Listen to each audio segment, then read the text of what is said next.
આજે તો અમે નીકળી ગયા હતા જુનાગઢ ફરવા માટે. તો જો બધા ભાઈબંધો આવતા રહ્યા હતા ને વહેલા 6 વાગ્યાની અમે ટ્રેન લઈ લીધી હતી જુનાગઢ જવા માટેની, કેમ કે અમારે બધાને જવાનું છે જુનાગઢ ફરવા. 5 કલાક પછી અમે પહોંચી ગયા જુનાગઢ ને જો આવો કઈક નજારો છે એનો.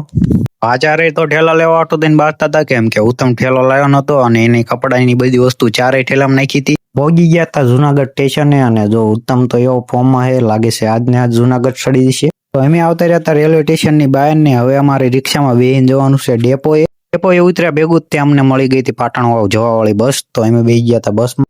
જુનાગઢમાં કોઈક વિમાન પાર્ક કરીને વહી ગયું છે, તો જેનું હોય એ લઈ જજો અહીંથી વિમાન. તો ઉત્તમ ને આવી ગઈ હતી ઊંઘ ને પછી તો એ તો બસમાં હોઈ ગયા બે. પહોંચી ગયા હતા પાટણ ને પછી તો અમે નીકળી ગયા ડુંગર બાજુ, કેમ કે ડુંગરની ઉપર માતાજીનું મંદિર છે. અમે ડુંગર ચડીને કરી લીધા માતાજીના દર્શન ને હવે તમને કરાવી દઈએ દર્શન.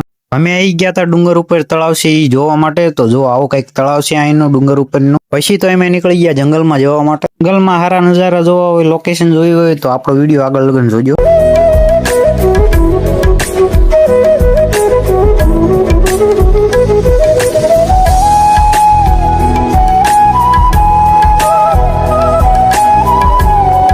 ઓલી જગ્યાએથી દેખાતું હતું કે આ જગ્યાએ મંદિર છે, તો અમે આવ્યા હતા મંદિરના દર્શન કરવા માટે ઠેઠ ન્યાયથી. તો અહીંયા આવીને જોયું ત્યાં મંદિર જ બન્યું હતું. પછી એક દાદાએ કીધું કે 5 વાગ્યા લગન હતા આ મંદિર ખુલ્લું હોય છે.